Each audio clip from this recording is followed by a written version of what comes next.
하나님의 말씀 호세아서 8장 1절부터 7절까지 말씀을 보겠습니다. 호세아 8장 1절에서부터 7절까지의 말씀 제가 봉독하겠습니다. 나팔을 내 입에 댈지어다. 원수가 독수리처럼 여호와의 집에 덮치리니 이는 그들이 내 언약을 어기며 내 율법을 범함이로다. 그들이 장차 내게 부르짖기를 나의 하나님이여 우리 이스라엘이 주를 아나이다 하리라. 이스라엘이 이미 선을 버렸으니 원수가 그를 따를 것이라. 그들이 왕을 세웠으나 내게서 난 것이 아니며 그들이 지도자들을 세웠으나 내가 모르는 바이며 그들이 또 은 금으로 자기를 위하여 우상을 만들었나니 결국은 파괴되고 말리라. 사마리아여 내 송아지는 버려졌느니라. 내 진노가 무리를 향하여 타오르나니 그들이 어느 때에야 무죄하겠느냐. 이것은 이스라엘에게서 나고 장인이 만든 것이라 참 신이 아니니 사마리아의 송아지가 산산조각이 나리라. 그들이 바람을 심고 광풍을 거둘 것이라. 심은 것이 줄기가 없으며 이삭은 열매를 맺지 못할 것이요 혹시 맺을지라도 이방 사람이 삼키리라. 아멘. 지난 시간에 우리가 호세아서 7장의 말씀을 나누었습니다. 호세아서 7장에서는 하나님을 바라보지 아니하고 주위의 강대국들에게 기대어서 자기의 그 목숨을 살리려고 하는, 안위를 지키려고 하는 그러한 모습을 보았던 것이죠. 그러나 결론적으로 그런 이스라엘의 노력은 자신들을 지키기는커녕 오히려 자신들의 멸망을 앞당기는 그러한 결과를 가지고 왔다는 것을 보았습니다. 오늘 우리가 나누는 이 호세아서 8장의 말씀은 그런 이스라엘의 어리석음에 대한 이야기가 이어집니다.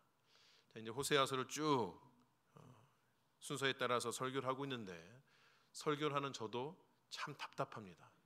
성경에 이기는 이야기, 즐거운 이야기, 막 이런 이야기들이 좀 써 있으면 그래도 설교할 마음도 나고 좀 그런데 자꾸 죄짓고 심판받고 이런 얘기하다 보면 저도 그렇게 뭐 썩 기분이 좋지는 않습니다.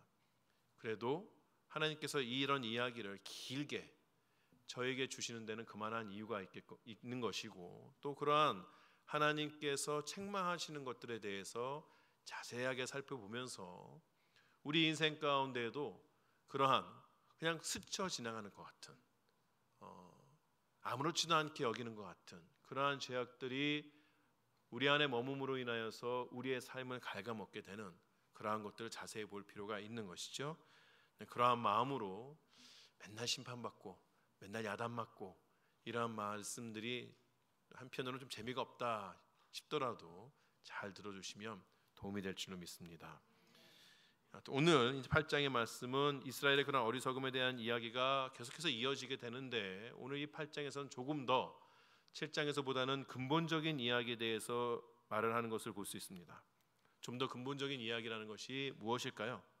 우리의 삶의 목적에 대해서 이야기하는 것을 볼 수가 있습니다. 사람들은 우리 삶의 목표가 우리 자신이어야 된다고 이야기를 합니다. 다른 어떤 존재를 위해서 사는 것, 그런 것 자체가 멍청한 일이라고 그렇게 이야기를 하는 것이죠. 그래서 모든 일, 우리 인생에 있어서의 모든 일들을 처리하는데 판단의 기준이 나 자신이 되어야 한다고 그렇게 이야기합니다. 철저하게 어떤 일을 함에 있어서 나에게 유익이 될 것이냐, 또 이런 일을 함으로 인하여서 나에게 어떤 결과가 있을 것이냐, 이러한 것들이 우리가 판단하고 어떠한 일을 행함에 있어서의 기준이 되어야 된다고 말을 하는 것이죠. 하지만 성경은 그렇게 말하지 않습니다. 이 세상에 있는 모든 것들이 다 만들어진 것에 대한 목적이 있고 그 목적에 따라서 사용이 되어져야 하는 것이죠. 어떠한 것이 그 만들어진 목적에 대해서 합당하게 쓰여질 수 없으면 그러한 것들은 버려지게 됩니다. 여러분들이 펜을 하나 사서 잘 사용하시다가 그 펜에서 더 이상 잉크가 나오지 않는다, 글씨를 쓸 수 없다, 그럼 어떻게 하시죠? 버리게 되는 것이죠. 집에 있는 전구가 있는데 그 전구에 더 이상 불이 들어오지 않는다, 그럼 그것도 역시 버리게 되는 것입니다. 성경은 인간 역시 어떠한 목적을 가지고 하나님의 손에 의해서 만들어졌다고 이야기합니다. 우리가 자주 이야기하는 것처럼 인간의 가장 큰 목적이 무엇이냐? 인간의 삶의 목표가 무엇이냐라고 이야기할 때 성경은 그것을 가리켜서 하나님을 영화롭게 하고 그분을 기뻐하는 삶을 사는 것이다. 그것이 우리 인생의 목적이고 또 목표이기도 하다고 말하고 있는 것이죠. 그렇게 살아야 우리 인생은 쓸모 있는 인생, 보람이 남는 인생이 되는 것입니다. 하나님을 영화롭게 하고 그를 기뻐하는 것이 우리의 인생의 목적이니까 우리 인생의 목표와 목적은 세상이 말하는 것처럼 우리 자신이 아닌 것이죠. 하나님인 것이죠. 그리고 그런 목적에 맞게 살게 될 때에 진정 우리 인생 가운데 기쁨이 있어지는 것입니다. 이런 성경이 말하는 인간의 목적 또는 인간의 목표는 인간 자신을 세상의 중심으로 놓고 이야기하는 이 세상에서 이해되거나 환영받지 못하는 그러한 생각인 것이죠. 그래서 하나님께서는 그렇게 인간의 목적에 대해서 이해하지 못하는 세상에게 구약에서는 이스라엘을, 신약에서는 교회를 그 가운데 놓고 그들을 돌보시고 그들에게 복을 주시면서 봐라, 너희 자신을 삶의 중심에 놓고 사는 것이 복된 삶이 아니라 저들처럼 하나님을 중심에 놓고 사는 삶이 복된 삶이라는 것을 하나의 샘플로, 귀한 샘플로 보여주고자 하셨던 것이죠. 그런데 지금 호세아 시대에 있어서 이스라엘은 그런 하나님의 뜻에 맞게 살고 있지 않다는 것이 문제가 되는 것입니다. 지난 주일에 나누었던 7장에서도 언급되는 것처럼 이스라엘은 이방인들 가운데 혼합이 되었다라고 이야기합니다. 세상의 다른 나라, 다른 사람들이 사는 그 모습 그대로 이스라엘도 똑같이 살아가고 있다는 것이에요. 다른 사람들처럼 하나님을 자신들의 삶의 중심에 두지 아니하고 자기 자신을 중심에 두고 살고 있다는 것이에요. 외형적으로 볼 때는 마치 그들의 삶의 중심에 다른 어떤 우상들, 다른 어떤 신들이 있는 것처럼 보이지만 그 모든 우상, 신들, 어떤 것이라 할지라도 그 모든 것들이 사람의 손으로 만들어진 것이라고 생각할 때에 그 보여지는 우상, 신은 자기 욕망의 표현일 뿐인 것이죠. 모든 것들은 다, 하나님이 아닌 모든 것들은 다 자기 자신을 중심에 놓고 사는 것에 불과한 것입니다. 그럼에도 불구하고 이스라엘은 자신들이 하나님을 버리지 않았다고, 여전히 자신들은 하나님 앞에 제대로 된 예배를 드리고 있다고 이야기하고 있는 것이에요. 그래서 오늘 본문의 2절에 있어서도 그들이 무엇라고 얘기합니까? 나의 하나님이여 우리 이스라엘이 주를 아나이다. 그렇게 이야기하고 있는 것이에요. 하지만 그것은 그들만의 생각이었던 것이죠. 하나님의 생각은 전혀 달랐던 것이죠. 하나님은 이스라엘이 언약과 율법을 범하였다고 말씀하십니다. 또한 그들이 선을 버렸다고 말씀하십니다. 여기서 선이라는 것은 세상에 있는 그런 일반적인 도덕이 아니라 하나님의 뜻에 맞지 않게 살고 있다는 것을 말하는 것이죠. 더 나아가서 이스라엘은 하나님 앞에서 낯선 존재가 되었다고 이야기합니다. 그럼 낯설다는 것이 무엇이죠? 낯설다라고 이야기하는 것은 익숙하지 않다는 이야기입니다. 어떤 존재가 내가 기대한 것과는 다르게 다른 모습을 가지고 내 앞에 서 있는 것, 그것을 가리켜서 낯설다고 이야기하는 것이죠. 늘 긴 머리를 찰랑찰랑 흔들고 왔던 여인이 어느 날 갑자기 나타났는데 완전히 쇼컷이 되어서 왔다. 우리가 그 여인의 모습 뭐라고 얘기합니까? 너 참 낯설다, 뭐 이렇게 이야기하죠. 항상 상냥하게 나를 대해줬던 사람이 갑자기 도끼눈을 들고 나한테 덤빌 때 막 덤비면 이 사람 참 오늘 낯설다, 이렇게 이야기하지 않습니까? 그런 것처럼 지금 이스라엘이 하나님 앞에 낯선 모습으로 서 있는 것이에요. 지금 이스라엘은 하나님의 뜻을 받아서 나라를 다스리라고 왕들도 뽑고 지도자들도 뽑았는데, 그런데 그런 지도자들의 모습이 하나님 앞에는 낯설어서 심지어는 하나님께서 그들을 알지 못한다고 이야기하시는 것입니다. 하나님의 기대와 다른 모습으로 하나님 앞에 서 있기 때문에 하나님 눈에 보시기에는 낯선 존재가 되어 있는 것이죠. 예수님께서도 그런 말씀을 하셨죠. 마지막 날에 주여 주여 하는 자마다 다 천국에 들어가는 것은 아니라고 말씀하셨습니다. 주여 주여 하고 예수님 앞에 다 모여드는데 그들 중에 어느 사람들은 예수님께서 그들을 모른다고 말씀하시는 것이에요. 예수님 앞에 그들이 너무나도 낯설다고 이야기하는 것이죠. 예수님께서 지금 여러분 앞에 서실 때에 예수님은 여러분을 낯설게 여기실까요? 친밀하게 여기실까요? 친밀하게 여기신다고 아주 자신 있게 대답하신 분도 계시는데 숙제입니다. 저녁에 곰곰이 생각해 보시기 바랍니다. 근데 이렇게 이스라엘이 하나님 앞에 낯선 존재가 되었는데 반대로 이스라엘에게도 하나님이 낯선 존재가 되어버렸습니다. 이스라엘이 하나님 앞에 귀한 예물을 가서 예배를 잘 드립니다. 정말 상품 중에 최상품의 예물을 들고 가서 주님 앞에 드렸는데 하나님께서 지금 이 이스라엘이 바치는 예물을 기뻐하시지 않는다고 이야기하는 거예요. 나에게 있어서 가장 좋은 것을 가지고 가면 내가 기대하는 하나님 모습은 무엇입니까? 정말 너는 나에게 충성된 종이구나, 정말 너는 나를 사랑하는구나, 이런 말을 듣기를 원했는데, 그것을 기대했는데 막상 가지고 난데 하나님께서 나에게 하시는 말씀은 뭐 이런 것을 나는 내가 가지고 온 건 그닥 기뻐하지 않는다고 그렇게 말씀해 주고 있는 것이에요. 그리고 하나님께서 그들에게 율법을 주셨는데 그 율법도 그들에게서 매우 낯선 것처럼 여겨지는 것입니다. 도대체 무엇이 잘못일까요? 무엇이 하나님과 이스라엘 사이에 그렇게 큰 간격을 만들어서 서로가 서로를 바라보면서 낯설게만 여겨지는 것일까요? 서로 간의 관계를 틀어지게 하는 이유 중에 하나는 서로를 바라보는 관점이 달라졌기 때문에 그렇습니다. 하나님께서 아담이 잠든 사이에 하와를 만드셨죠. 아담을 깨우시고 하와를 아담 앞에 짠 하고 나타냈더니 아담이 하는 말이 무엇입니까? 내 뼈 중에 뼈요, 살 중에 살이로다. 야, 이것만큼 나에게 존귀한 존재가 없다. 세상 다른 건 다 바꿔도 이게 제일 중요한 존재다라고 그렇게 하와를 보고 내뱉었던 아담이었는데, 죄를 짓고 난 이후에 이 하와라는 존재가 아담에겐 어떠한 존재입니까? 몹쓸 놈의 여편네가 그 열매 주어서 나로 하여금 죄를 짓게 했다. 그러니까 더 이상 뼈 중에 뼈요, 살 중에 살이 아니라 이 여자는 나에게 있어서의 문제의 근원, 트러블 메이커가 되었다고 이야기를 하는 것이죠. 아담이 하와를 보는 그 관점이 달라져서 그들 간의 관계는 깨어질 수밖에 없게 되는 것이죠. 남자들 중에는 이런 사람들 있죠.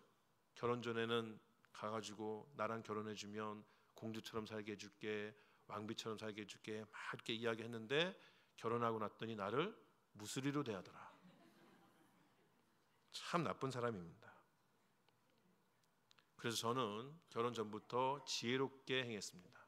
절대 제 아내에게 공주처럼 왕비처럼 살게 해주겠다고 약속하지 않았습니다. 제 말을 지키고 있는 것 같은 느낌이 들기도 하고, 여하튼 관점이 달라지면 관계가 틀어지게 됩니다. 이처럼 그렇다면 하나님과 우리와의 관계에 있어서 누가 변심을 한 걸까요? 누가 마음이 바뀐 것일까요? 누구의 관점이 달라졌던 것일까요? 하나님은 아니십니다.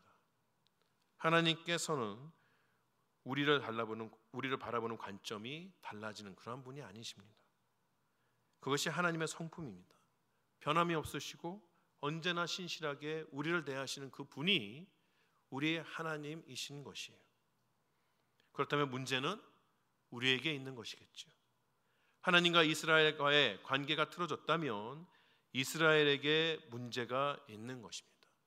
이스라엘이 변심을 했던 것이에요.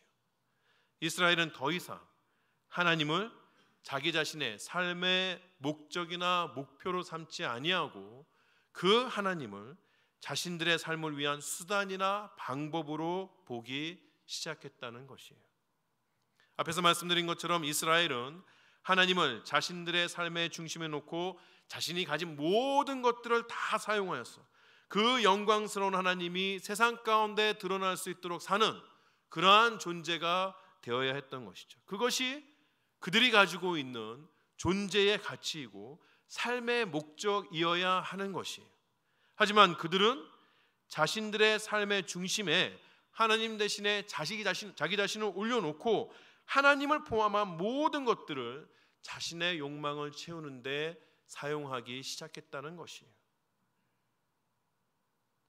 이런 차이를 간단하게 잘 보여주는 것이, 여러분 CCC에서 보면 사형리라는 전도지가 있죠. 그 사형리에 나와 있는 의자의 그림, 그 그림이 바로 이런 차이를 간단하게 보여주게 됩니다. 여러분 앞에 보시게 되면 세 그림 중에서 가장 하나님께서 원하시는 그림은 가운데에 있는 그림이겠죠. 예수님을 우리 삶의 가장 중심에 두고 우리가 가진 모든 것들을 다 들여서 하나님을 섬기는 그것이 하나님께서 인간을 만드신 목적이며 우리의 삶의 목표이기도 한 것입니다. 그러나 오른쪽에 있는 그림을 보게 되면 그 의자 위에는 더 이상 하나님이 계시지 않고 나 자신이 있는 것이에요. 왼쪽과 오른쪽에 차이가 있다면 왼쪽에 있는 그림은 하나님이 그 삶의 영역 밖에 있는 것이죠. 오른쪽에 있는 그림은 하나님이 그 삶의 영역 안에 들어와 있긴 합니다만 여전히 하나님께서 주인되어 주신 분은 주인되어 있는 그러한 삶은 아닌 것이죠. 호세아 선지자 때의 이스라엘은 지금 왼쪽과 오른쪽 그 그림 둘 중에 하나의 그러한 삶을 살고 있는 것입니다. 아마도 많은 이스라엘은 그림 중에서 오른쪽에 있는 그림처럼 삶을 살고 있겠죠. 하나님을 그들의 삶의 영역으로 모시고 들어왔으나 그러나 하나님께서 그들의 삶의 목적이나 목표나 주인이 되시는 것은 아닌 것이에요. 하나님은 그저 그들의 삶을 안전하고 풍요롭게 하는 많은 도구들 중에 하나일 뿐인 것이죠. 이스라엘에게 있어서 하나님은 스위스 아미 나이프 같은 그러한 존재입니다. 여러분 스위스 아미 나이프라고 혹시 아세요? 그림에 보여지는 거 본 적 있으신 분들 있으시죠? 가지고 계신 분도 있을 것 같아요. 작은 그러한 도구인데 그 안에 없는 게 없습니다. 저게 여러분 보시면 얼마나 많이 있나요? 적어서 사시면 인터넷에서 한 400불 정도 되면 사실 수 있다 그렇게 얘기합니다. 대신 저거 하나 들고 다니면 못하는 게 없어 보이죠? 웬만한 건 다 해결할 수 있을 것 같습니다. 그런데 여러분에게 저 400불짜리 그렇게 비싼 스위스 아미 나이프가 딱 주어졌다. 그럼 다른 어떤 도구, 툴은 하나도 안 사시나요? 그렇지 않죠? 아무리 저게 있어도 뭔가 조금 부족한 듯이 여겨지게 되고 좀 더 프로페셔널한 것을 가지고 싶은 그런 욕심들이 생겨지게 됩니다. 드라이버도 저렇게 조그만 거 말고 웬만하면 큰 것으로 사가지고 사용하게끔 되는 것이죠. 이것저것 사서 툴박스에 가득 채워놓습니다. 이스라엘에게 있어서 하나님은 언제든지 필요하면 사용할 수 있는 그런 도구처럼 여겨졌어요. 마치 하나님은 자기 인생에서 하나의 보험과도 같은 존재로 여겼던 것이죠. 하지만 이 이스라엘에게 있어서 자신의 그 생활의 영역마다 하나님이 아닌 다른 도구들을 하나하나 갖춰 나가는 것이죠. 하나님 옆에 세상이 말하는 그런 수많은 우상들을 쭉 갖다 놓으면서 주위에 힘 있다는 신들은 다 갖다 놓으면서 또 주위에 잘 살 수 있는 방법이라는 것들은 다 갖다 놓으면서 자신의 삶을 풍요롭게 하려고 했던 것이죠. 지난주에 본 것처럼 이스라엘에 있어서 나라의 평안이라는 그러한 삶의 어떤 부분에 있어서는 무엇을 그들이 도구로 갖다 놓습니까? 하나님이 아닌 주변의 강대국들을 도구로 갖다 놓고 살기 시작하는 것이에요. 하지만 그들에게 있어서 새로운 도구, 더 나아 보이는 도구가 생겼다고 해서 하나님이라는 도구를 버리지 않습니다. 여러분에게 많은 그러한 툴들이 생겼다고 해서 저기 있는 스위스 아미 나이프를 버리진 않지 않습니까? 그냥 옆에 두고 가까운 데 두었다가 혹시 나에게 다른 어떤 필요가 생기게 되면 저것을 탁 들어가지고 사용하려고 하는 그런 것들인 것이죠. 이스라엘에게 있어서 하나님은 늘 그런 존재였다는 것입니다. 제일 찾기 쉬운 곳, 손에 가까운 곳에 두고 살고 있지만 그러나 하나님 앞에 모든 것을 드리고 하나님과 함께 모든 일을 하는 것은 아니었다는 것이에요. 그러면서도 자기들이 하나님을 잘 안다고, 그 하나님께 예배를 잘 드린다고 착각하며 살고 있는 것이죠. 이런 이스라엘의 모습은 자신이 자신의 가장 중요한 정체성을 잃어버린 모습입니다. 하나님의 영광을 이 세상에 드러내기 위해서 하나님의 도구로서의 삶을 살아야 하는데 오히려 하나님을 자신의 도구로 삼는 것은 매우 어리석은 일인 것이죠.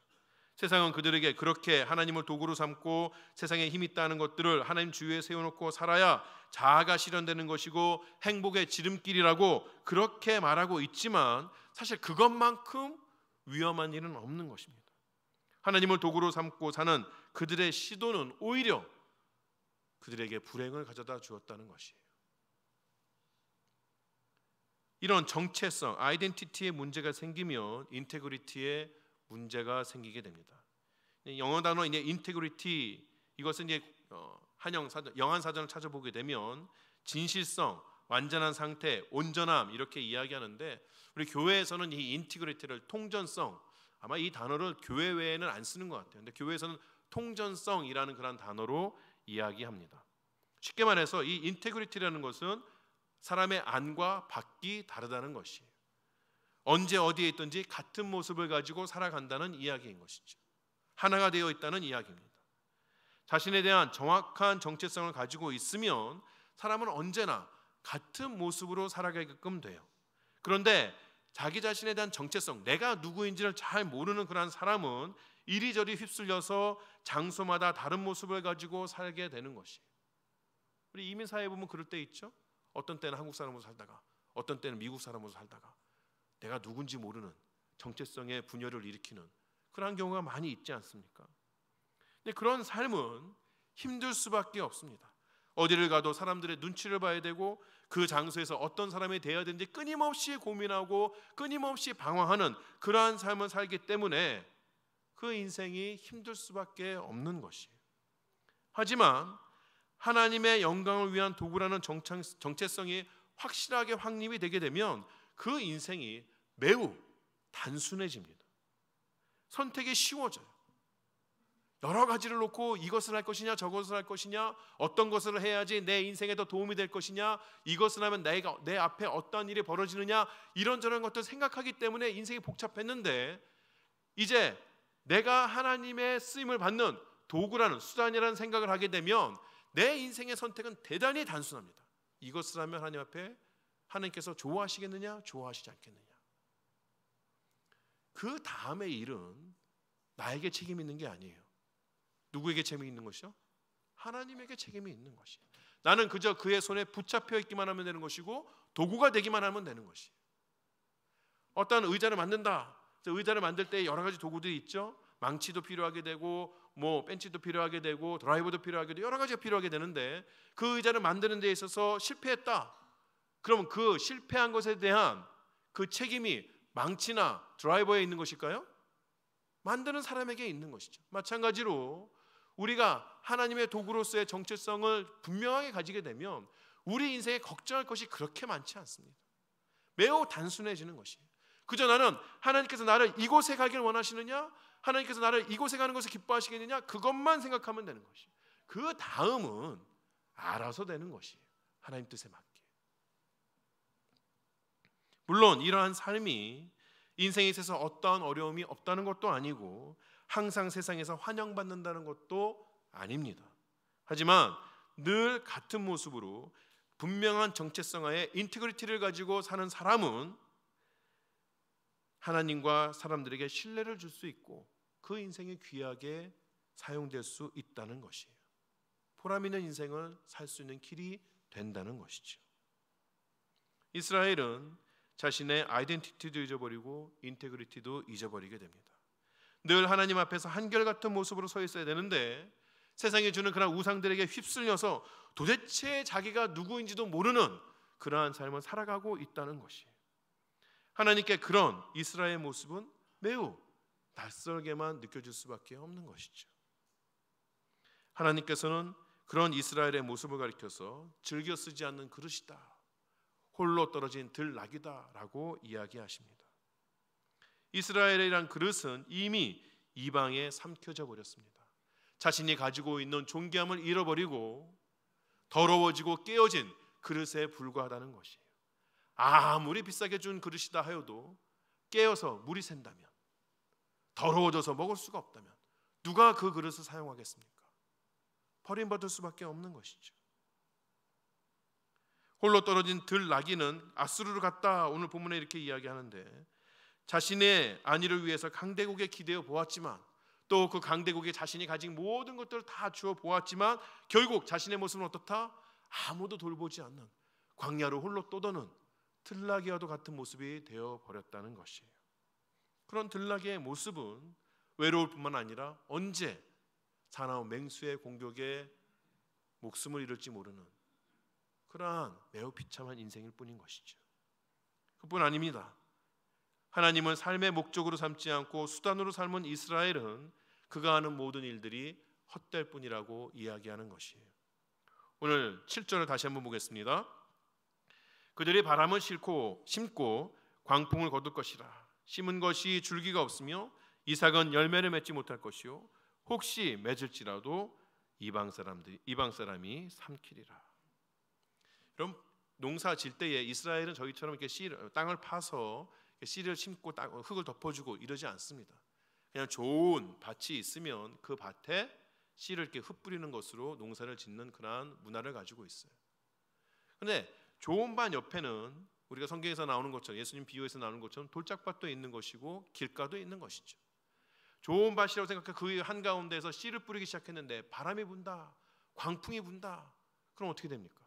씨가 다 날아가서 제대로 싹을 틔울 수가 없는 것이에요.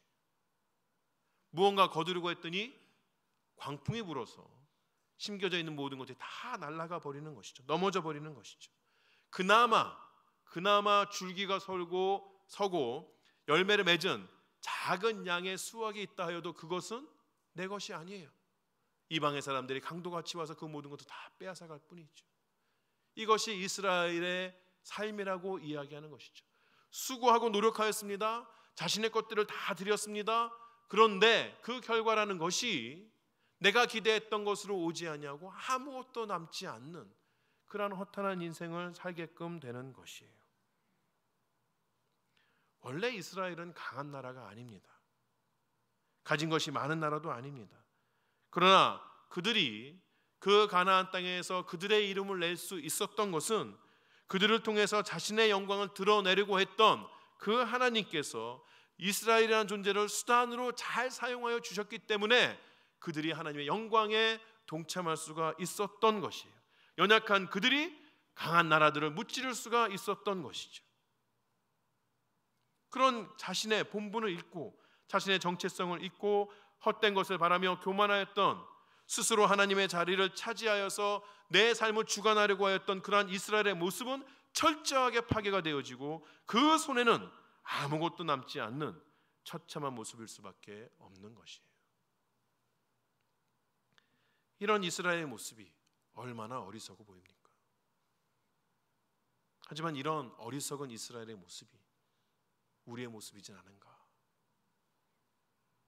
자신의 욕망을 충족시키기 위해서 하나님의 도구라는 자기 자신의 정체성을 벗어 던지라는 유혹, 하나님을 목표가 아닌 수단으로 삼으라는 그 유혹은 세상에 살고 있는 모든 사람들에게 다가오는 유혹이고 사람에게 있어서는 가장 즐겨 쓰는 그런 무기이기도 합니다. 예수님께서도 이 유혹을 받으셨죠. 마태복음 4장 8절과 9절의 말씀을 보겠습니다. 마귀가 또 그를 데리고 지극히 높은 산으로 가서 천하 만국과 그 영광을 보여 이르되 만일 내게 엎드려 경배하면 이 모든 것을 내게 주리라.